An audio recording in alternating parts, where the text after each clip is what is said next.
We were down about 38 points, no big deal yesterday, but what are we doing today?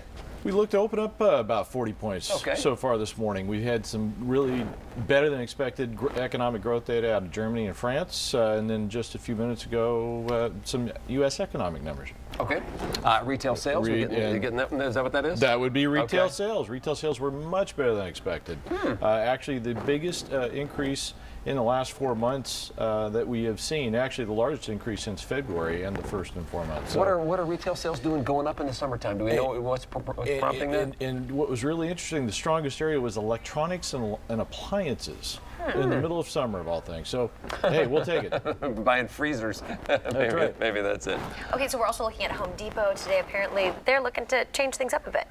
Home Depot out with their earnings. They beat forecast for the second quarter despite slightly weaker sales, but they have seen some great efficiencies from better distribution. They were also able to cut costs a little bit quicker than their rival Lowe's has been able to, and they actually raised their guidance, earnings guidance for the remainder of the year. So they're hitting on all cylinders over there. And Crouch loves that Groupon website. She's always wondering what Groupon's up to.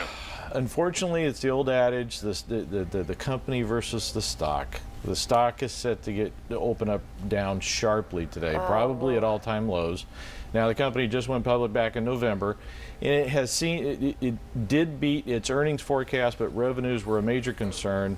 But the biggest concern for investors out there is the pace of growth slowing dramatically for the company. They, of course, blamed it on Europe, said they're going to get their act together and change some things, but nobody's really buying that from the conference call, and you know, it'll be interesting to see how they handle things, because the stock may hit an all-time low this morning. When in doubt, blame Europe, though. That exactly. Seems to be the way to go, doesn't it? Exactly. All right, Doug Edmond will join us again next hour. We'll find out more. If you have any questions for Doug, you can send an email to money@fox40.com, and I always have Doug's personal contact info. You see his phone number on the screen, but I've always got it linked to Paul's picks at fox40.com in case you want to work with him on your finances. And now here's Sheldon Orvis in the Atlanta